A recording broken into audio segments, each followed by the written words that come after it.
Well, Ayurvedic medicine is the sister science of yoga. So Ayurvedic medicine deals with body type. So first of all, it's a system of medicine that's based in nature.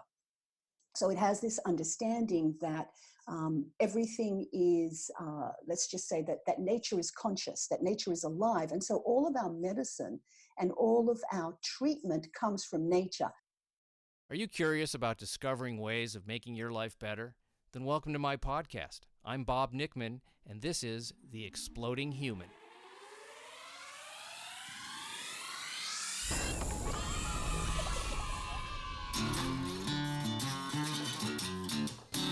Listen in while I talk with all kinds of people in the fields of personal growth, health and healing, alternative therapies, psychology, spirituality, environment, and the future. I'm looking for those answers that make life better for everyone. You'll meet cutting-edge practitioners, doctors, artists, filmmakers, business people, and those who have overcome challenges. The brave, the curious, anyone who is out there helping us humans to explore, expand, and explode. Hey, welcome to the show. Bob Nickman here. That was Eleni Tsikrikas, an Ayurvedic practitioner in Australia. Although she has spent quite a bit of time here in the United States, she is now back living in Australia. We're going to find out all about that. And what is Ayurveda? She's going to talk about that. We're going to talk diet, seasonal eating based on the seasons, or herbs, as she calls them, and gut health, lifestyle, and stress. Big part of Ayurveda medicine, and we get into that a little bit, and we're going to talk about some essential oils and the healing power of scent, and how this type of medicine is not a one-size-fits-all. It's a very individually based type of healing, and she is very passionate about it, and I just love talking to her. It was a great interview. There's a lot of information here, so hang in there because it's I learned a lot. So here we go. This is Eleni Tsikrikas. Are you in Sydney? Is that where you are? I am. I'm in Sydney, Australia, my hometown. You were in California. You decided to go to Australia. Back to Australia. Yeah. People find that really strange. Well, first of all, my friends found it really strange that I ever left Sydney to go to California, let alone returned. That I get. I was at a crossroads in my life in the late 90s. I was practicing law in Sydney, and I was what they call a solicitor. Not the type that they have, in America when they go no soliciting. Here we're called solicitors. And I was desperately unhappy. I didn't like my job. But, I'd invested so much time and effort into my education. And I also come from a migrant family, which means that I was actually born in Greece and my family moved to Australia when I was 4. So education was really important to my family because it was a way of, lifting ourselves up and making money. And, it's kind of like if you're a doctor or you're a lawyer, you've made it in life. But I was desperately unhappy, and I did a yoga teacher training course, and I loved yoga. I was going to yoga classes, but I was just doing the physical postures. And so I decided to leave the law. And I made all of the arrangements to leave. And what was interesting is that as a little send-off present, I got a notification where I was actually sued by a client. Actually, not sued by a client, but anyway, sued by a bank because one of my clients got a really big settlement, and rather than paying the bank back, he misappropriated the money. And so the bank was looking for someone to sue, and they're like, hi, she's got insurance, myself and a bunch of other people. And that was the icing on the cake for me. I just thought, I do not want to be in a business where I risk being sued for doing my job, but there are deep pockets here. So I went, bugger this, I'm going to become a yoga teacher, because I had done a teacher training course. And that led me on this path. By the way, as far as the suing was concerned, the case was dismissed, but I was dragged through court. And it was a really interesting and terrifying, 2 years of my life. But at the end of it, it's like, oh, thank God I don't do that anymore. And so I started on this road of yoga And I went to a studio and then another studio, and I was working, and I was working at this new studio, and there was a conference happening in Manly, which is in another part of Sydney. And that's where I met Robert. He was visiting with his teacher, and the teacher had brought out 8 or 10 practitioners, and I went to his class and I was mesmerized, mesmerized by what he had to say. And I would just had this, there was this magnetic attraction to him. And so I just followed him around like a puppy dog, showed him Sydney, and he's like, hey, you want to come visit me? And I'm like, sure. And so I went to visit him for a month. We met in 2003. And in April of 2003 and in March of 2004, I had spent 3 months in California and we were married. And then I came back here and then I put in all my paperwork to move to the States because he's like, yeah, I'm not coming to Australia. So I thought someone's got to move. And I moved to the States at the end of 2004. And it was amazing. It was amazing because I keep saying I'm a typical American migrant story. I completely reinvented myself in America. I went to school. I went to Ayurveda school. I started a practice.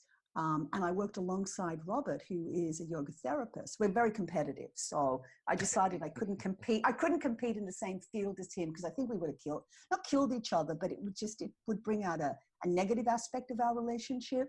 So he's like, go to Ayurveda school.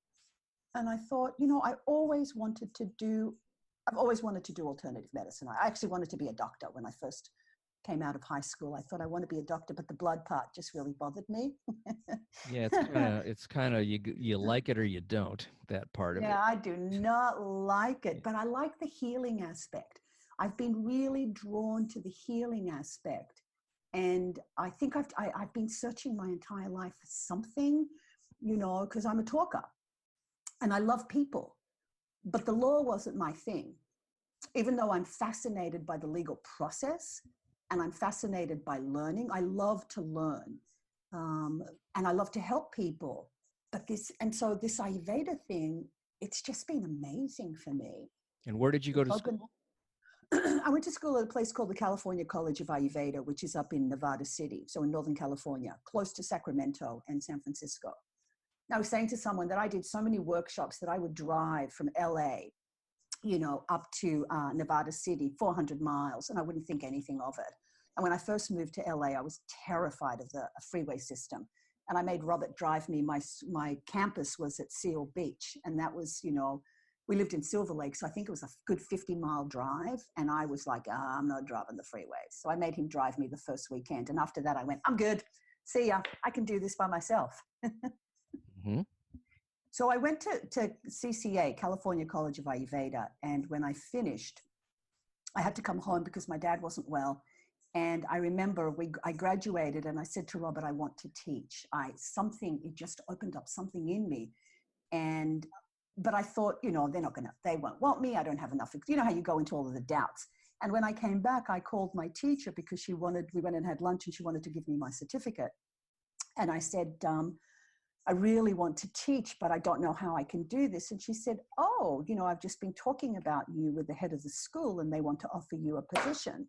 And so I started teaching for them pretty much, I would say within, 6 months after I finished in what they have, it's called the distance learning program. So a distance learning program is where the students they're remote students. So I was teaching students all over the United States, even in places like Australia and Japan and Italy. And it was a one-to-one where they go through the lectures were recorded, and then we were called master teachers, which is a very fancy title.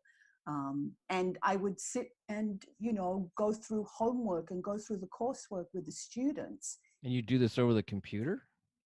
Well, back then, remember, yeah, back then it was over the phone. It was over the phone initially.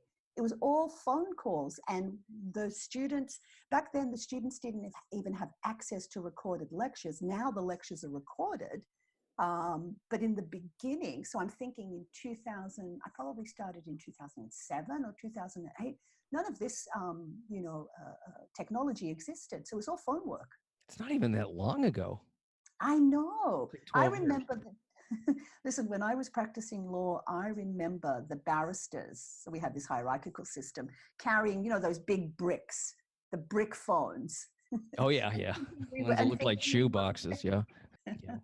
So you went to you. So you did you now you practice yes, this medicine? yes, yes, You yes. taught for X number of years. How many years?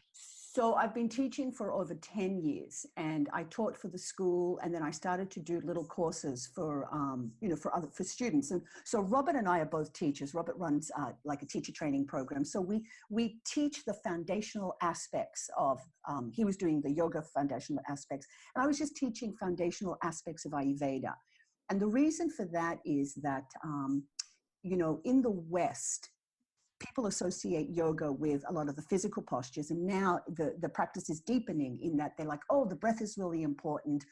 Oh, the mind is really important. Well, Ayurvedic medicine is the sister science of yoga. So Ayurvedic medicine deals with body type. So first of all, it's a system of medicine that's based in nature.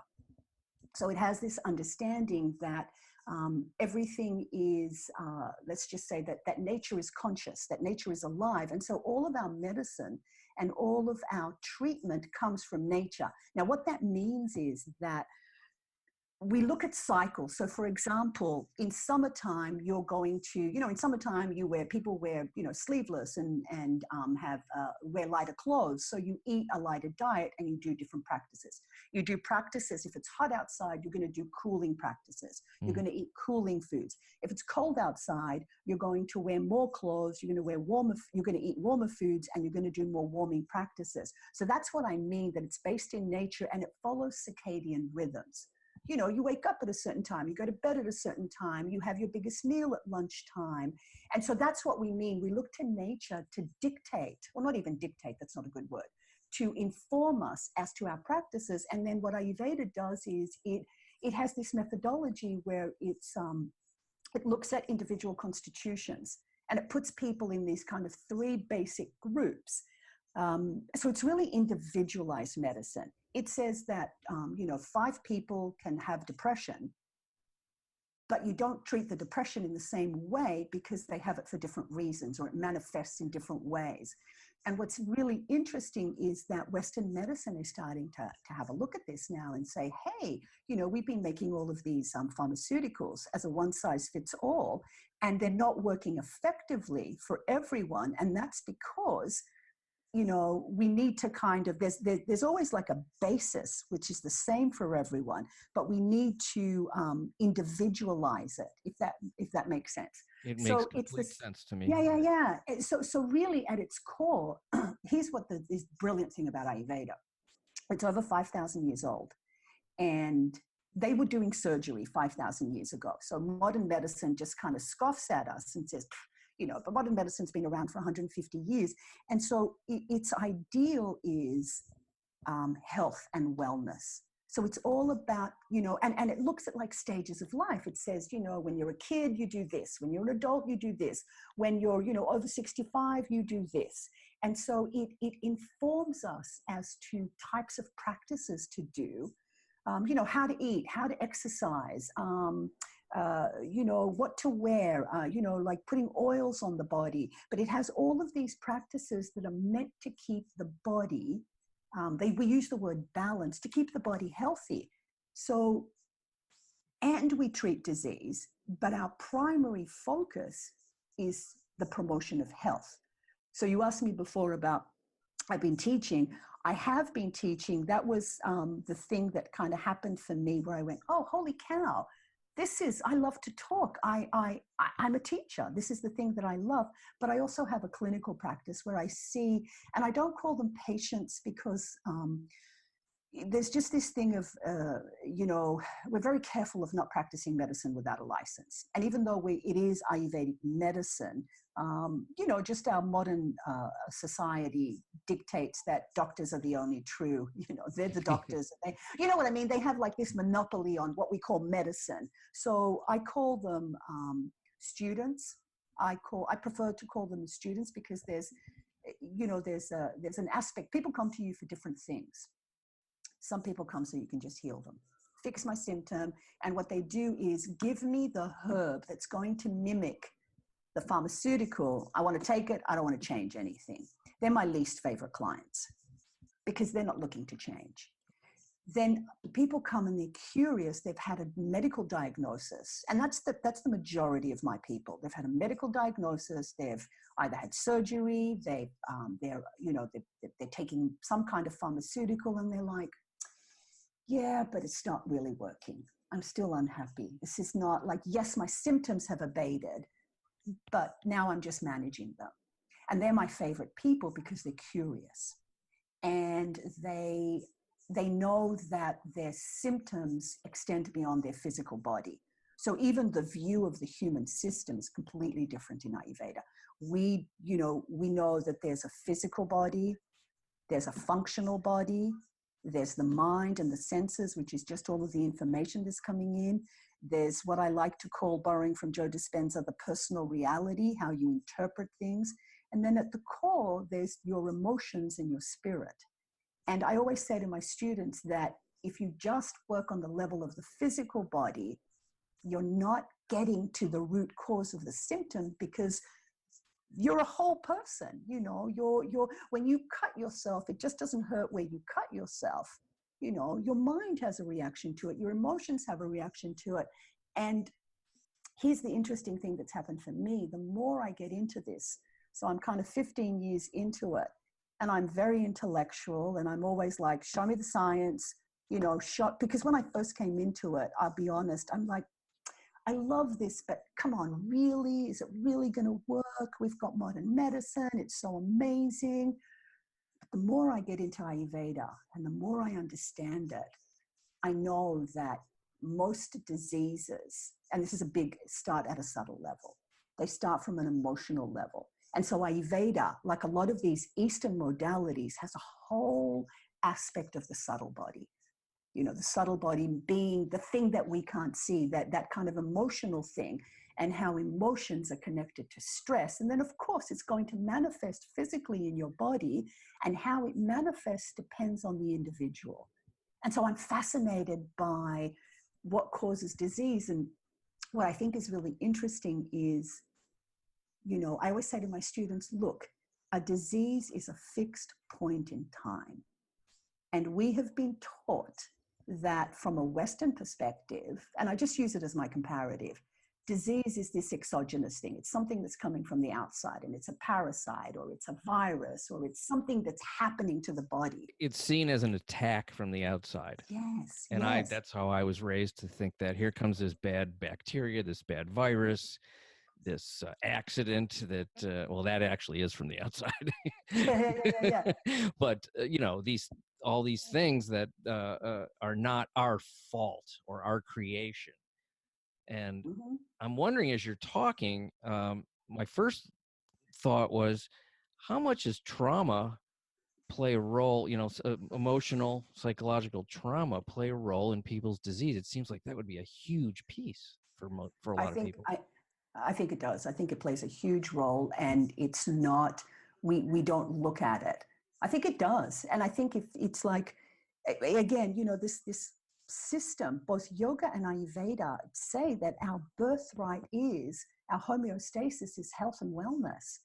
And I actually wonder how much this modern way of living, and I'm not saying we're going to give it up, okay, but this modern way of living with the stresses of, what success means, and how everyone is, making money, and we're pushing ourselves. This comes up a lot when I because I do a lot of alternative medicine people, and stress is the thing that comes up in every single interview. It is. And it's this, and think about stress. It's this, if you think about, like, if we try to define it, it's a response that your body, and we're just saying your body, mind, and your spirit is, forget the spirit, that you're having to some external factor. And it's just really fascinating to me. It's fascinating how our thoughts kind of create our reality, I think stress plays a huge role. And I think that in Western, as far as health is concerned, that definitely the physical symptoms, are important. Okay. And definitely Western medicine is amazing at what it does, but we're missing some vital cues. People are unhappy. People are discontent. I know that when I found Ayurveda, something happened where I just became totally content inside. When I practiced law, because I thought that it's what I was supposed to do, and it was great for 2 years. And then I remember going, oh, really? This is going to be the rest of my life until I retire. It's because back then we retired at 65. I can't do this. It's going to kill me on the inside.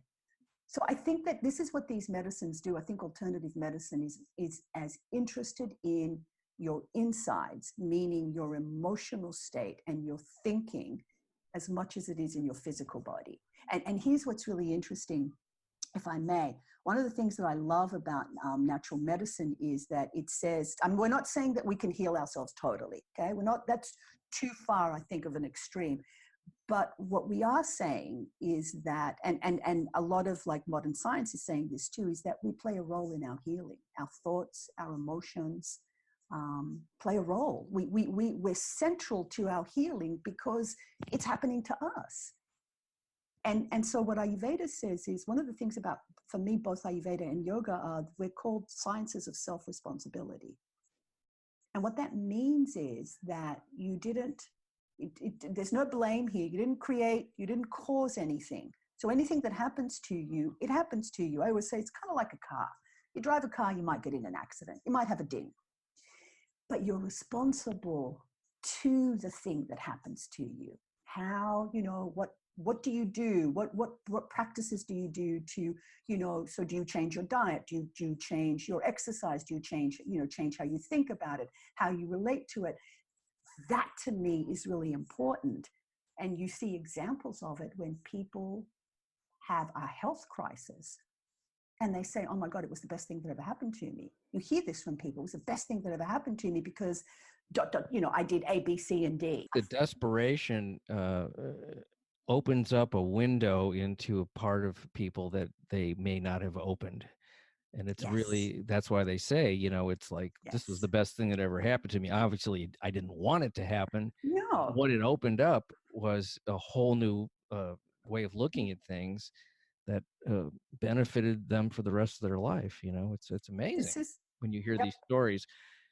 I would love to hear just like a specific story of somebody that you have worked with. So someone came to me with a little while ago with an issue. It's called colitis, and colitis is where they have, it's like ulcerations in the intestinal tract.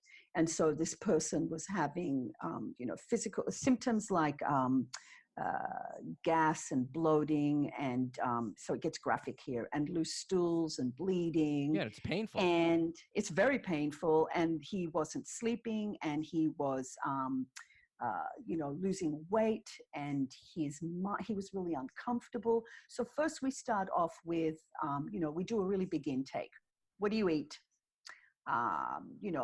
What time do you get up? What time do you go to bed? What kind of, what pharmaceutical drugs are you taking? What kind of activities do you do? So it's just this really big intake. And the other thing that's really important about Ayurveda is, again, we don't treat diseases. We work with people in the context of their life and then the context of their disease. So with this young man, he was in his mid-20s, and he was on high doses of steroids. And so what I did was I worked with diet first, and we changed his diet, because he was basically eating, white foods, because white foods were binding. So in this instance, things like white bread and rice, etc. All of this, it's binding in the body, and so it was giving him some relief. And so we slowly changed his diet, and then we slowly changed his. I gave him a bunch of herbs. So he was taking anti-inflammatory herbs and herbs that, like things like turmeric. But again, everyone takes turmeric. But the thing that's really important is that when we're doing medicine, we're taking either larger doses at more frequent intervals. So there was a lot of trial and error there. So I gave him, things like turmeric and licorice and marshmallow. So these are all herbs that turmeric is anti-inflammatory, licorice is anti-inflammatory and helps the body. And things like marshmallow had a very soothing kind of moisturizing, we call it a demulcent effect on the intestinal tract, because we wanted to repair his intestinal tract. And then eventually we started with meditation. So we got to meditation and visualization. So one of the things that I ask my students when they come in is, what's it going to look like? So we engage the mind. What's it going to look like if you didn't have this disease? Okay. What's it going to look like when you're healthy? Can you envision yourself not having this, and that you write me a letter from the future and you tell me, you know, oh, Eleni, you know, it's been 6 months, and you tell me all the things that you're doing. And so I give them very specific instructions, all the things that you're doing and how you're feeling. And I don't want any mention of the disease at all.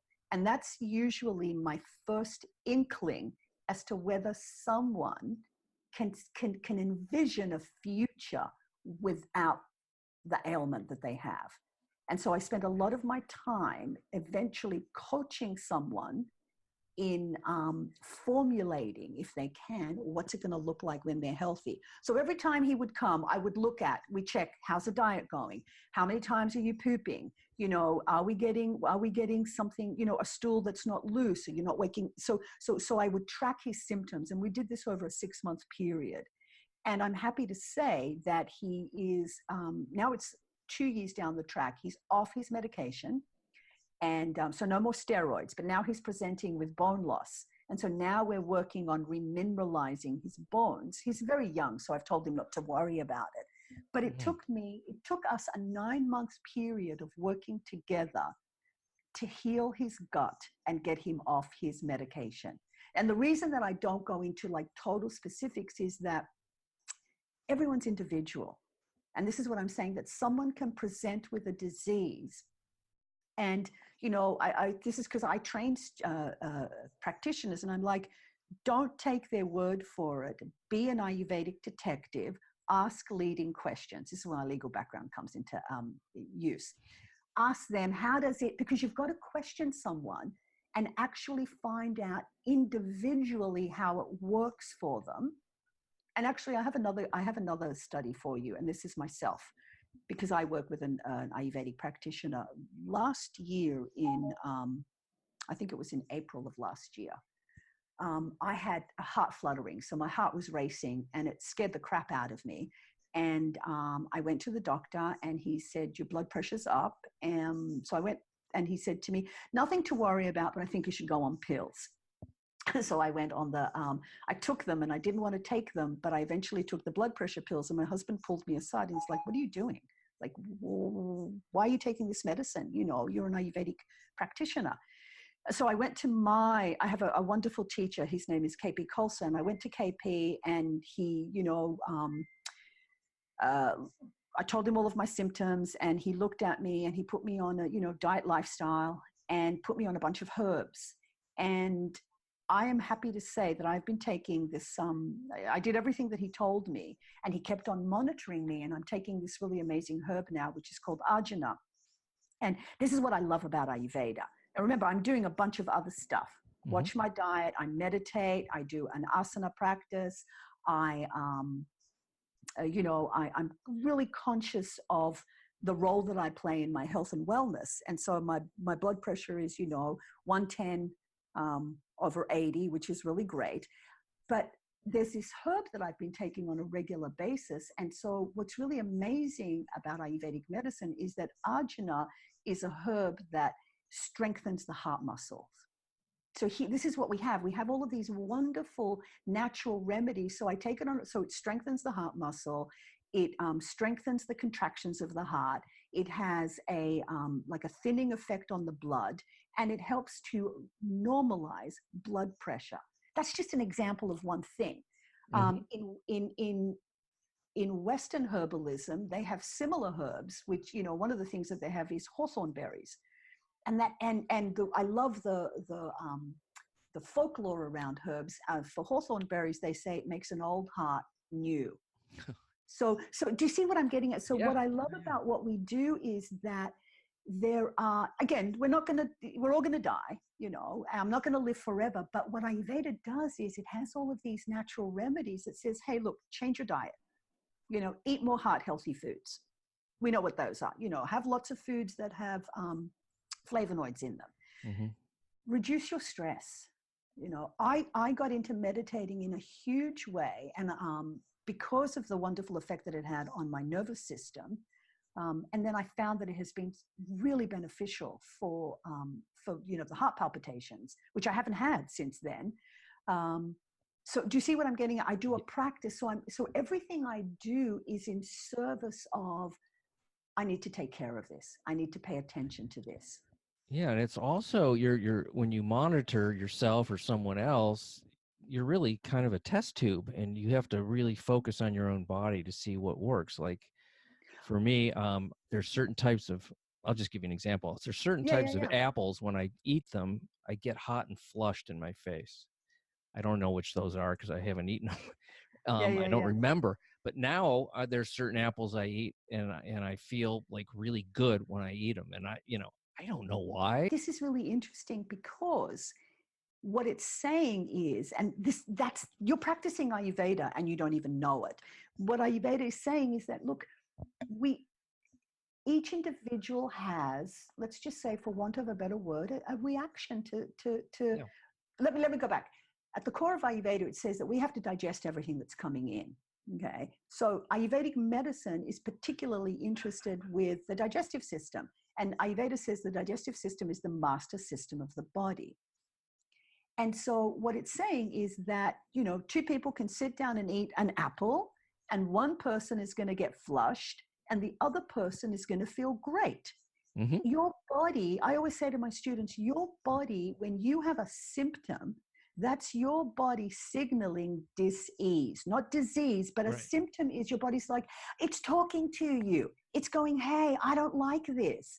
That you need to pay attention to that, because that's you tuning into your body's natural intelligence. And what Ayurveda says is, believe it or not, they say that 70% of diseases arise as a result of faulty digestion, meaning it's either what you're eating, how you're eating, and the manner that you're digesting it. So if your body is presenting symptoms, then those symptoms are these very mild and moderate things that are happening, and your body's talking to you. So if we look at like even Western nutrition, and again, I don't mean to denigrate anything, but it's a one size fits all. Yes, right. It's the categories: meat, cheese, and what's the other one? Bread.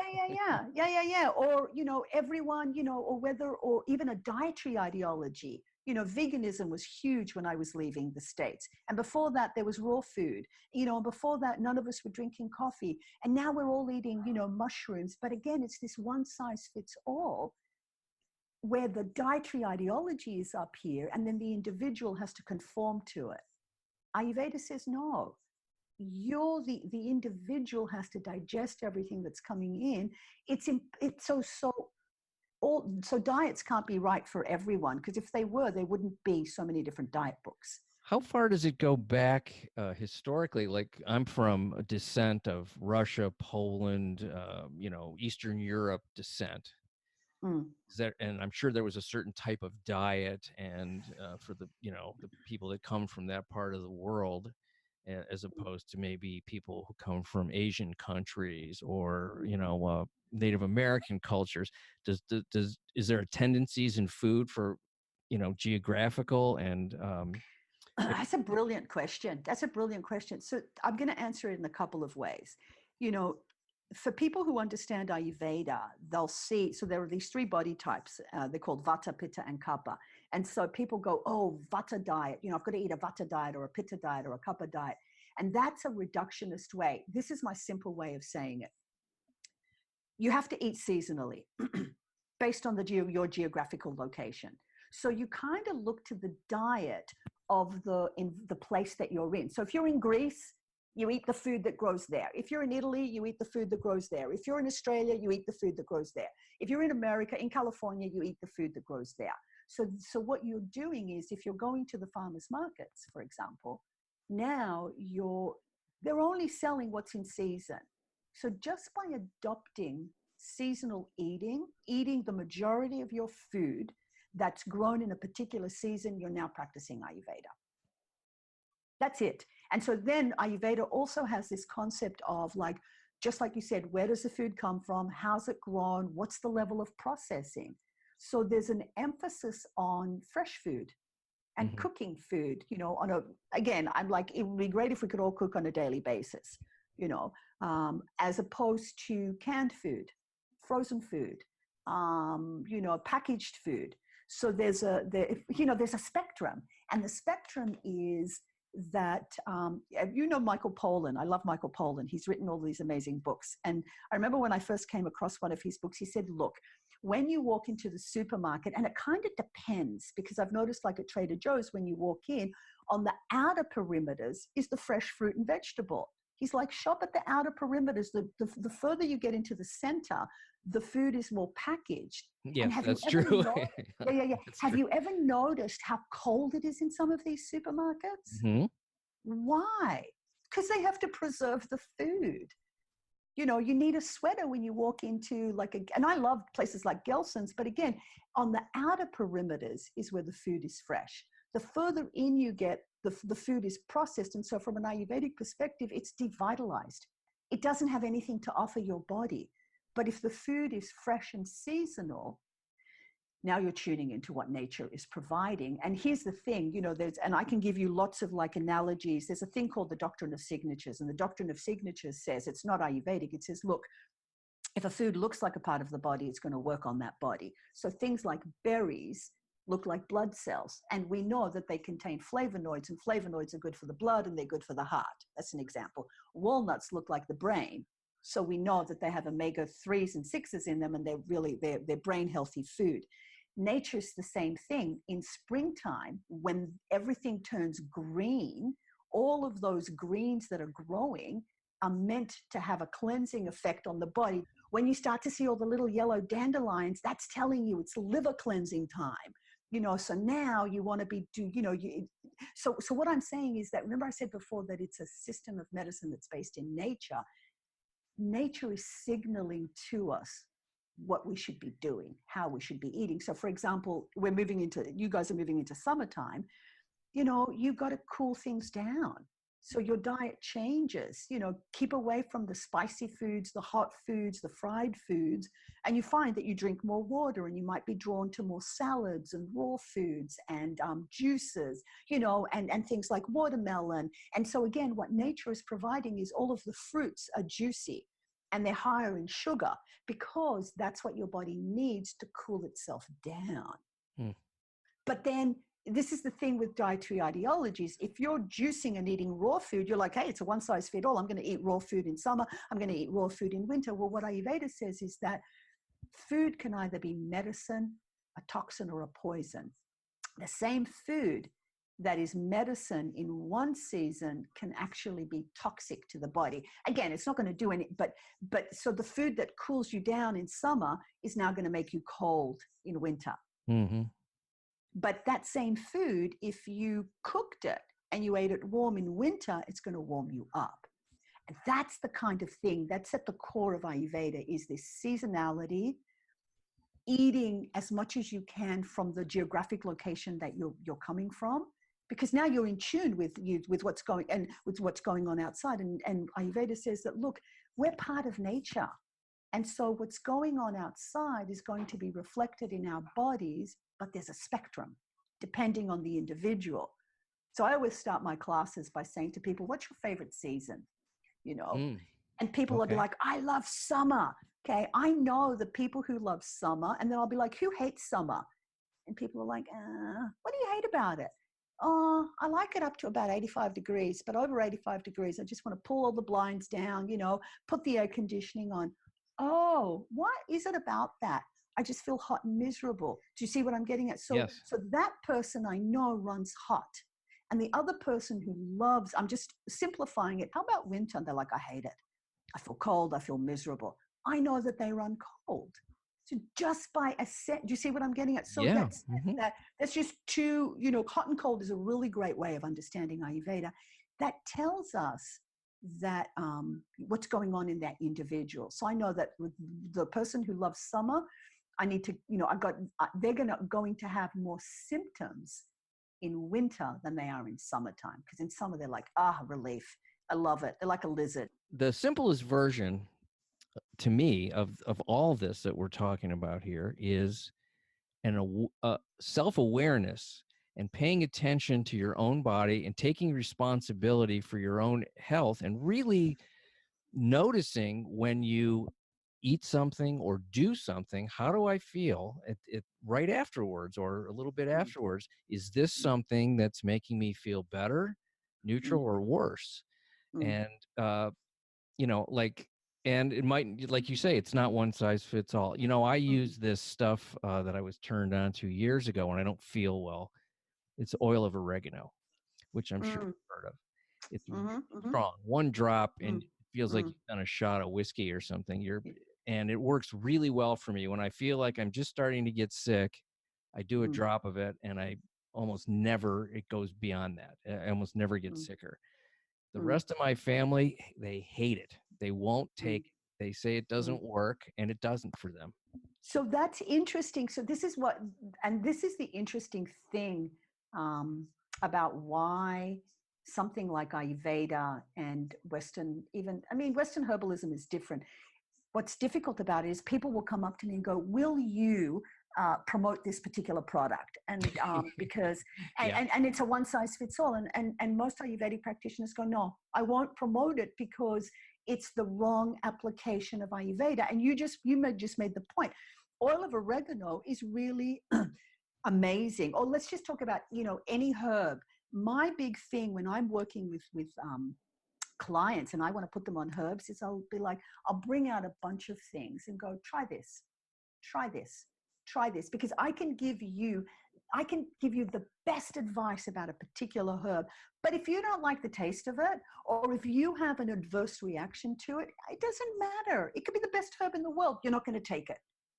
Yep. You're not going to take it. And that to me is the amazing thing about Ayurveda. And this is why it's difficult to monetize it. Because in the West, we're like, and again, everyone's well-meaning, how are we going to make money out of this? How are we going to, this is what I'm saying. Look, I teach courses on herbalism. And I say to my students, you're either going to find someone who comes in and wants to supplement, or use a herb the way that they would use medicine and not change anything else. And you're going to get, it's going to work so far. But if you don't look at the underlying stuff, and you talked about this responsibility, and, people don't like the word, I think sometimes, or responsibility or discipline. And it's not even that. It's just reconnecting. It's reconnecting with your body, reconnecting with your body's natural intelligence, and saying, like, Western medicine has taught us that we don't play a role. You don't know what you're doing, because it's called heroic medicine. Let the hero come in and tell you what to do. If you look at the history of just American herbalism, in the early, in the 1800s, we had these guys called the eclectics. And they would, heal people with things like castor oil. And there were all of these amazing herbalists around, and they were pushed out by Western medicine. And if you went to a pharmacy, prior to World War II, because it was that nuclear age that came in, the women were the healers, because there weren't a lot of doctors, and the pharmacies were filled with natural remedies. And so people had a connection. This is what we mean by nature. They had a connection to nature, and they knew that, even something like, if you look at the aspects of oregano, it's antiviral. But if someone doesn't like the oil because it's so super concentrated, maybe they could have a tea, or we could find another similar herb. And it doesn't have to be in an essential oil that they could take that could work for them. Because outside, this is what I tell my students. I'm like, you don't have to use Ayurvedic herbs. You can use simple things like, just simple culinary herbs that you can grow in a pot outside that connects you to nature. And if your kid's got a tummy ache, you can make them some mint tea. Or you can make some, you can grow some lemon balm, or you can grow some spearmint, or you can, you get parsley. And all of these herbs have medicinal properties, but we've been disconnected from that because modern medicine came in, and we all grew up with it. I did as well, which is like, modern medicine is going to cure everything. And it's progressed so much but it's disconnected us from our outside world. When you use herbs, or you Yes. say herbs, I say Oh, herbs. yes. I'm sorry. I'm an No, I Aussie. like herbs. Herbs. I like herbs better. Herbs. It's got a, I don't keep saying it's got a H in front of it, It so we does, right? pronounce it. But you know what they say about the English language, that, the English language, especially Robert and I laugh all the time. He's like, I don't understand you. And here's my thing. I'm like, I understand every single word that you say. And so, we've come to the agreement that because I grew up, all Aussies, we've all grown up with American television. I can quote you all of the shows of the 70s that I watched. And the Brady Bunch, the Munsters, Yeah. um, You look like a my Barnaby Jones fan. Oh, no. I was a Columbo fan. The best. Columbo. That was the best cop show ever. Yeah. Okay. Or The what best. about, what was the one with Telly Savalas, which Detectives. was, That was Kojak. oh, I loved, he was Greek. So we had to support the Greek actor. Anyway, so the herbs or the herbs, yes, when I use herbs. Yes. What form do you change the form from, let's say, a tea to a pill form to an essential oil? How do you decide which? That is such an interesting question. It depends on. That is going to be the common answer you get from every Ayurvedic practitioner. It depends on. It kind of depends on the natural state that the herb comes in. So Like, with let's say people, turmeric, it's like a plant. It's like a root, kind of, so right? turmeric is a root. Yeah. Turmeric is a root. And you can yeah, buy it in capsules, or you can yes. shave the root into Yeah. things and put it It in depends what you're food or trying tea. to do. Okay. It depends what you're trying to do. If you're taking it as let's say a prophylactic, I'm taking it as an so turmeric has all of these amazing properties. And so dosing is this really interesting thing. It depends what you're taking it for. If you're taking it just as a general wellness thing, then you only need a small amount of it. And so you could take it in capsule form. So let's go back. It comes as a root. It's pretty, so I'm always looking at what's the person likely to do? So first of all, it's like, who's the person? I have to meet them where they're at. If they're used to taking pills, and I know that if by taking a pill, it means that they'll take the herb, then I will suggest pill form for them. If they love to cook and they want to buy the fresh root, then I'll suggest that. There's a very few herbs that I would suggest that everyone take. Turmeric is one of them. I think that it is an amazing herb. What you're going to find, here's the interesting thing, is extract versus whole herb. And so modern science will tell you extract is better because we're taking the active ingredient. Traditional herbalists will say to you, look, the whole plant has all of the constituents. So I'm a whole plant girl. Unless someone is suffering from acute pain, like back pain or something like that. So several years ago, I had acute back pain, and my practitioner said to me, Eleni, you have to take 1 to 2 ounces of turmeric a day. That's a lot of turmeric. Now, I've drunk the Ayurvedic Kool-Aid, and I'm like, I'm on it. That was like tablespoons and tablespoons of turmeric. My husband's not going to do that. Someone else is not going to do that. So I have to find a methodology. That's where I'll use an extract for them because it's a much like a stronger concentrate. I don't know if you do this at all with essential oils with scent. Is that part of Ayurveda? Yes. I'm Essential fascinated oils. by that because there's certain smells and certain oils. Like, well, the most common one I use is a peppermint when I have a headache. I'll put it on the sides of my temples there and on the back of my neck. And it has cured so many. I don't get a lot of headaches, but when I do, it works almost every single time for me. No, it does. So again, Ayurveda does use essential oils, not for ingesting, but for, as you say, topical application, are usually diluted. The reasoning is, so essential oils are considered to be a subtle form of medicine. And so they're affecting the subtle body, and it's going through the olfactory, senses. The way that Ayurveda matches up oils is, again, there are oils that are heating, there are oils that are cooling. And so different oils are going to have a pacifying effect on the dosha, or they're going to increase the dosha. So for example, just a typical oregano that you talked about, that's a very hot oil.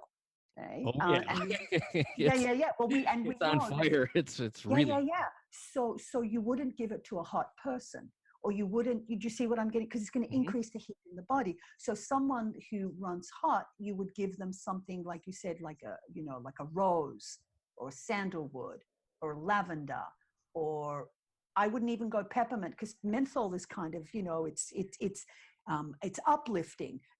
We do things like rosemary because it kind of sharpens the brain, and it. So, for example, rosemary, and it's not just in Ayurveda. Rosemary has a tradition of being used by the ancient Greeks, and they would wear wreaths of rosemary around their head, and so it's known to enhance cognitive functioning. I thought they just wanted to look ancient Greek. I thought that's what that was about.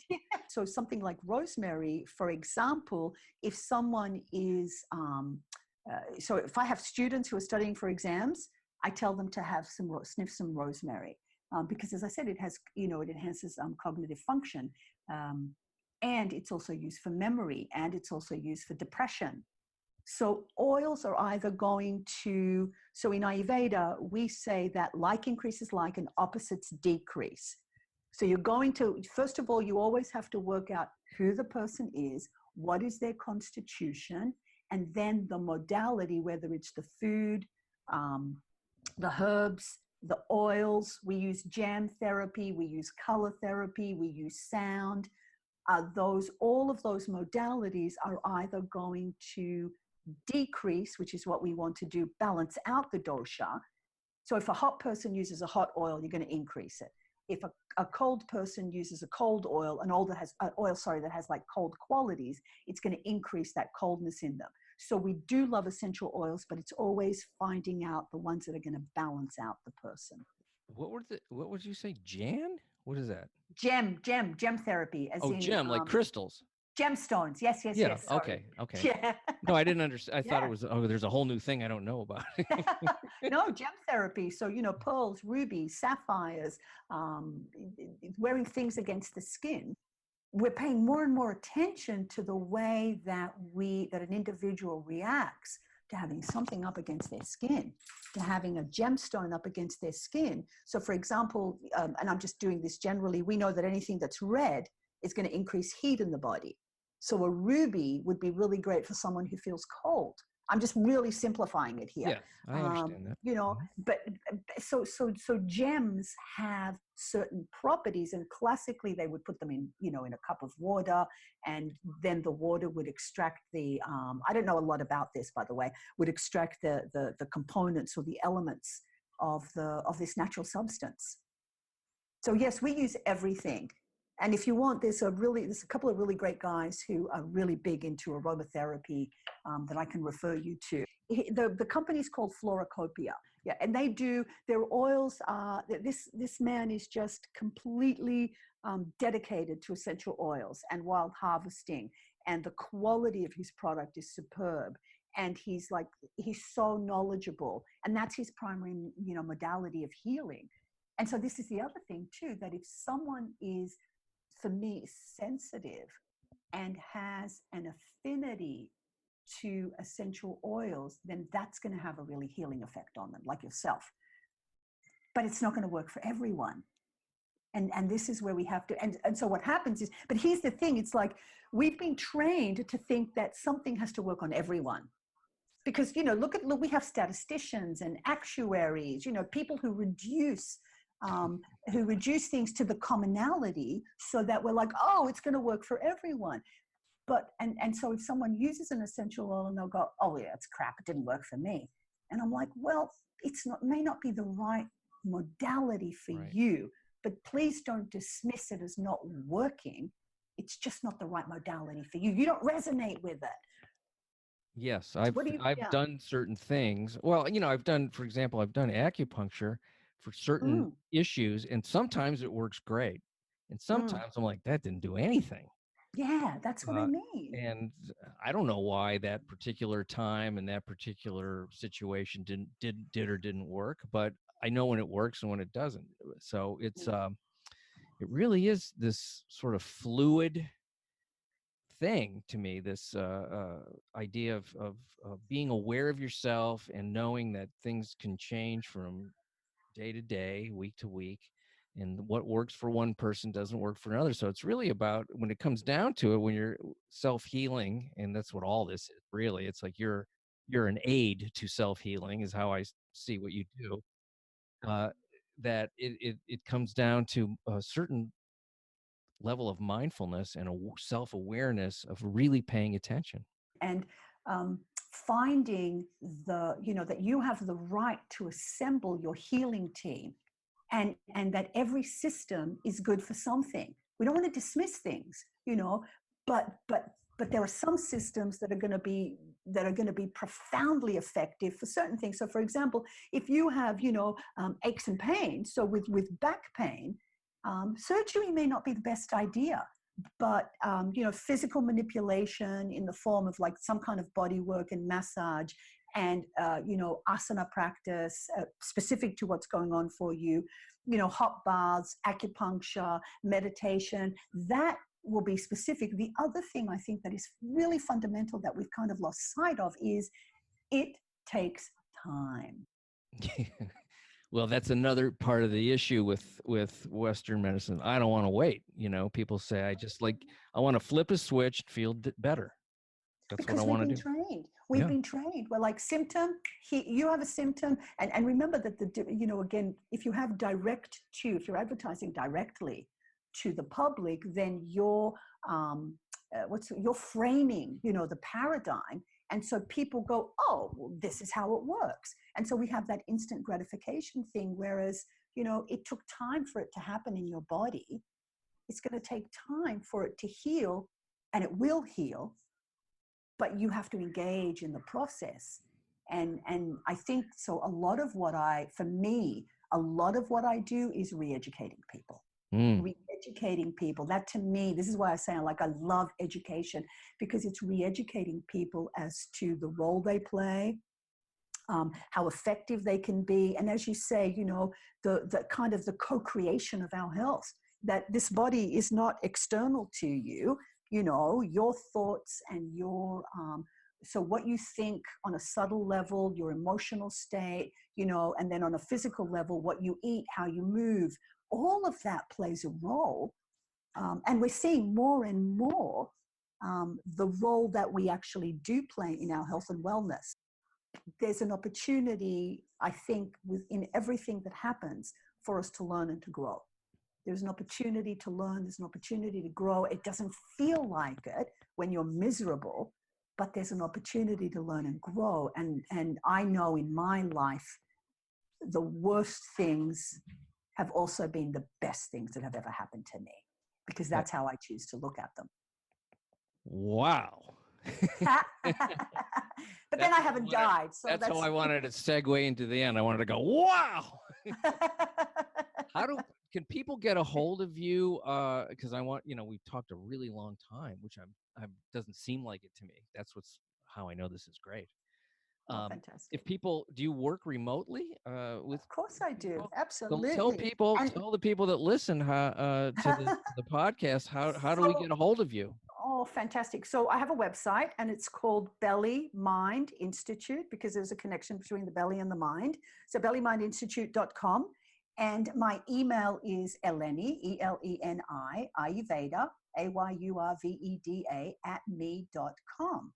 And so I do Zoom and I do Skype, and I'm known to get up, we do have a time difference, as you say, but I teach my students regularly in the United States. I want to say thank you, and I hope I can pronounce your last name right. Eleni, hold on, Tsikrikas. Close? Tsikrikas, yes, very close. Yes. Okay. But I always answer to Eleni. It's okay. Cool. All right. It's all good. Okay. All right. Yeah. Thank you so much, and I will send My you pleasure. a copy of this when I'm. I'm so looking forward to it.